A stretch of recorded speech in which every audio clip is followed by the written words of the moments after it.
Welcome to Linda's TV show. If it is your first time of stopping by or coming across my YouTube channel, you are highly welcome. Please, I beg you for this favor, click on that red button that says subscribe. Beside the red button is a notification bell. Turn the bell on so that anytime I upload a new video, you will be the first person to check it out. I appreciate each and every one of you who always come back to watch my videos. Like you know, I present news on daily basis to you.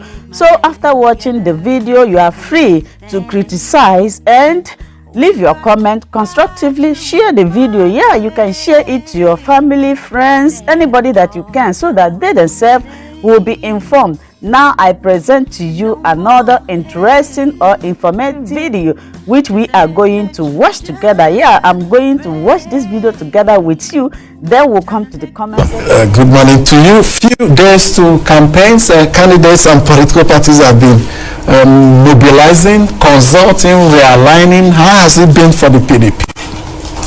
Well, a lot has actually taken place and is still taking place in our party. We didn't actually wait for the campaign for us to identify the issues. Our presidential candidate and the running mate, even before the issue of INEC coming out with a timetable as to when the campaign will start, have been able to examine some of those issues that affect Nigerians because they are very much aware of those issues. But beyond examining it, they have also been able to put together what will indeed tackle those challenges, because the number of persons are only just busy telling us what we know, and those things that we know are very well known to you, Amici, whether it's in the area of education, which of course a while ago you talked about in your introductory remarks, or it's in the area of insecurity, or it's in the area of the economy that has been very, very poorly managed, and of course the lack of trust amongst the different segments of our society. All those issues are very, very potent, that we do not need to remind any adult in this country, because they are affected directly. And so you do not even need to begin to quote statistics for the man who is hungry to know that he's hungry. And so they went beyond identifying these issues and now begin to provide solutions as to how they are going to be solved. And those elements of that solution has occupied our mind largely, in addition to trying to also galvanize different views within the party. There have been a lot of sound also coming in from the party, which many persons call either disagreement or crisis. Depending on where you stand, you decide what name to give to it. But for us, we believe that in any democratic setting, the wheel grinds slowly, but at the end of the day is able to ensure that the greater majority is served at the end of the day. And so what is happening is that democracy is at play in our party. It's People's Democratic Party. It's not a one-man party where any other person can just take a decision and everybody follow. Our presidential candidate and his running mate at no time were under the illusion that it's going to be one size fits all, that you wake up, you win the election, and then you move on. You need to be able to also manage the other interest. Those interests is what is being managed. You talked about the different meetings by a group within the party. And before we get to that, we saw the candidates and the running mates in the northwest in Kanu, consulting. We also saw them in the southwest, and perhaps more consultations before commencing. Even beyond that, there have been a whole lot of other consultations behind closed doors. A lot of meetings, but just that sometimes when the hall becomes too small to accommodate the number of persons involved in such consultation, it comes to the public glare where the media will have access to it. There are a lot of behind closed door meetings.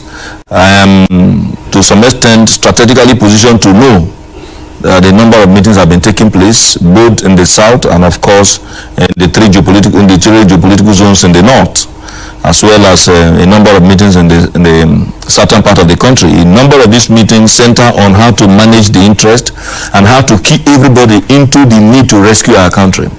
Most of those meetings are not reported. I can tell you that there is hardly any day since the election was won and other individuals were asked to come on board. I don't want to use the word won and lost. So there have been a whole constant meetings. And most of them, much more number of meetings were not reported because actually they were not meant to be reported. So first meetings, and then the need for the candidate to also put on the table his goal to rescue the country so that everybody is brought on board. Don't forget that everybody was not involved in trying to develop these rescue policies. And so for you now to ask people to join you in that rescue mission, you need to also bring them on board so that at the end of the day, so that at the end of the day, it becomes a manifesto of the party and not that of the candidate. Because you are running with on a vehicle, and that vehicle is the PDP. And then being the driver, you need to be able to get everybody who is supposed to either become a passenger or a conductor in that vehicle to understand the speed limit of this vehicle, the ability of this vehicle to possibly get to a certain distance. And it's only after you have done that that you're able to bring everybody on board that it now becomes the manifesto of the party. And then across level, because if you say you are going to rescue the economy, you are not only going to rescue it in Abuja. The economy also exists in the sub-nationals, because the man in Delta, the man in Ebonyi, the man in Akwa Ibom, the man in Sokoto, the man in Zamfara, all of them are part of this country, and as a president you are going to provide leadership for all of them. And so it's not enough to develop that policy, and as the president you just begin to run without them having to be part of that particular policy. And in an attempt to now ensure that everybody gets into that policy, you now need to bring in the vehicle that is carrying everybody, and that is a party. So that even at the state level, those who will emerge either as members of the National Assembly or the members of the State Assembly or the members of our governors are also able to know that there is a direction. That is one thing that we have lacked in the course of time over the years. You recall a number of the promises that were made when the present administration was coming in 2015.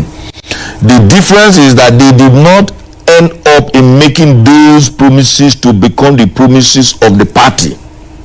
And so when the election was won and lost in 2015, the candidate decided to begin to do what is in his mind, different from some of the pronouncements that were made in the course of the campaign. And so it does appear that the party was left behind, in which case you left the vehicle and then you are moving alone. So you now start to ask, what are you driving? If the vehicle has been left, they have prepared you to office. And I think we didn't want to fall into that kind of hole where you now begin to run alone and people are not running with you. The different sound you are hearing from the party, it's just and the different views. As this consultations going on, the other sound you're referring to keeps resonating. Yes, that's democracy. That's democracy in action. It's People's Democratic Party, and that people has there's an S somewhere. So if it is, you say people, it's People's Democratic Party. So which means it's more than just multitude. It's just more than a few set of persons. You just recall, you are a Christian. Jesus Christ, the omnipotent and omnipresent, had just 12 disciples, and yet there was still one who progressed in a different direction. That does not mean that Jesus Christ was not able to manage the disciples. It just happened that once in a while you could have some persons not even going the way everybody should go.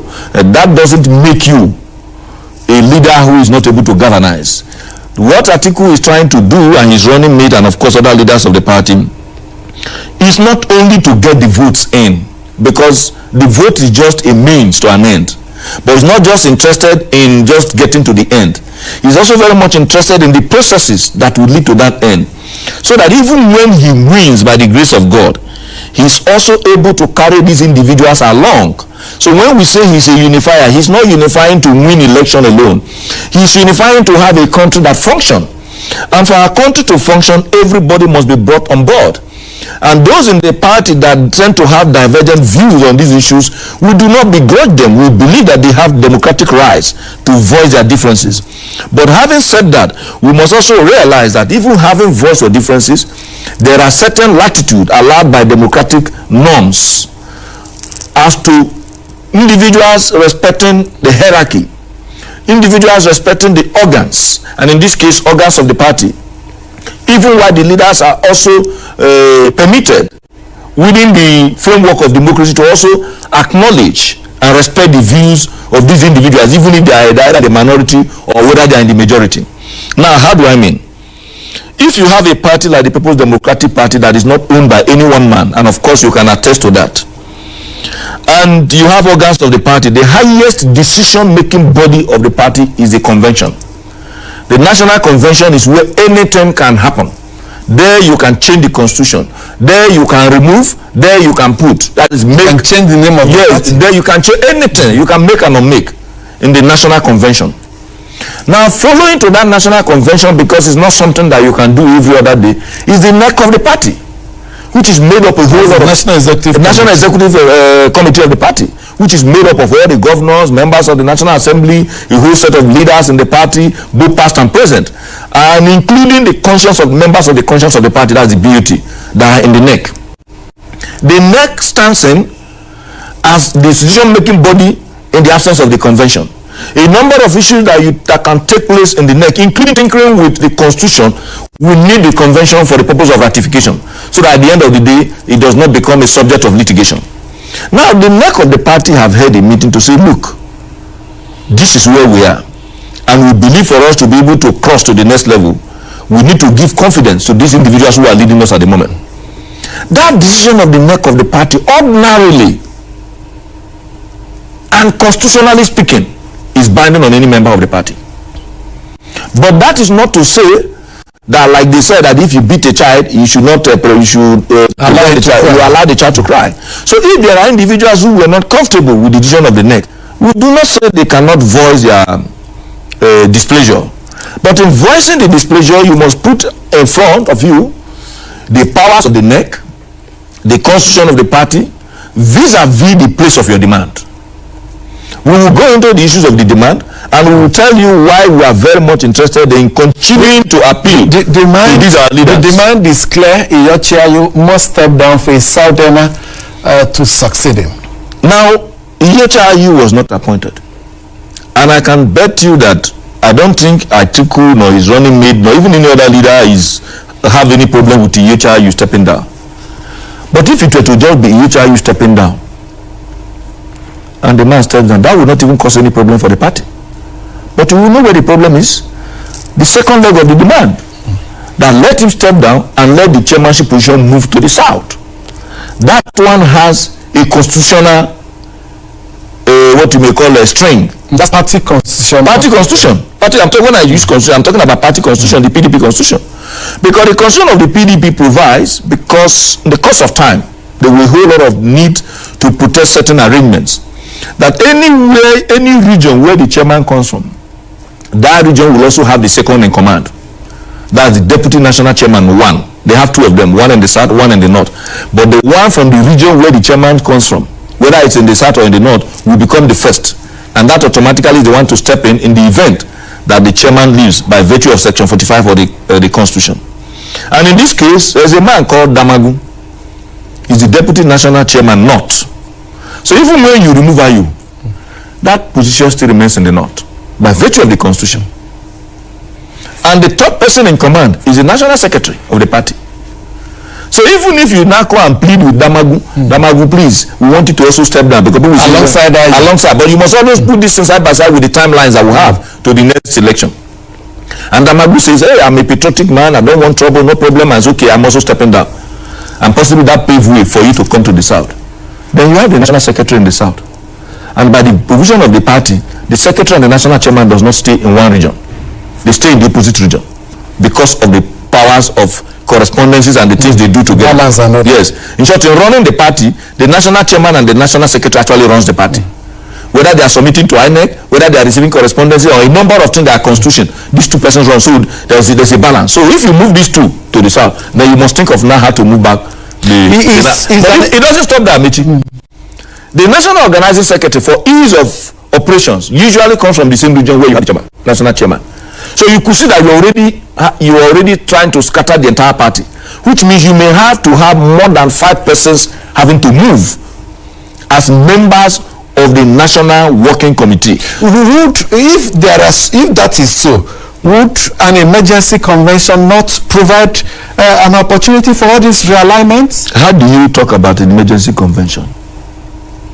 The emergency convention, are you just going to bring 1 or 2 persons? You are still going to bring delegates at a time that we have less than 5 months to election. And then you will now individuals have to buy form to be sold by these persons, because number one, even if you want to do emergency convention, it will still be organized by these persons who are in power, who are tenured. And you know, sometimes it's good we take a look at the issue of convenience. For far too long as a country, we have always sacrificed credibility and legality on the altar of convenience. That is why, if you remember what happened to in the case of even Adam Soshomole in APC, they have to bring in the president, say come and help us, and at the end of the day, they brought in a governor to become the national, I don't know what the interim chairman of the party. Every time you want the president to come, we inadvertently create, sorry to use the word, monsters. I use the word monsters because we put people to now become above the law. When you tell a presidential candidate of a party to go and remove a national chairman that was duly elected, that is protected by the law of the party, you are invariably putting the law of that party under your presidential candidate. The same thing we do when certain things are going wrong. We look for the president of the country, who ordinarily is a product of the law, who should subject himself to the law. We make him, because it's convenient for us, it suits us. We say the president go and do this, including even asking the president to go and remove a governor. But this case, the pressure is also on IU, because according to them, they said he promised to step down if, of course, he wins the chairmanship and the candidates also comes from the north. That is where they are basing their demand on. No, if that assuming without considering that promise was made, because I was not in that function and I'm not in a place to deny that it was made or it was not made. Thank you so much, my wonderful viewers, for watching this video together with me from the beginning to the end. Like I said before, if you like what you see here, if you like what I do in this platform, as you have finished watching this video, please hit that red button that says subscribe and put on your notification bell to all notification. In that way, you'll be able to know when I upload a new video. Share my videos, leave your comments in the comment section constructively. Until I meet your way again in my next video, I still remain your Linda's TV show. Bye-bye.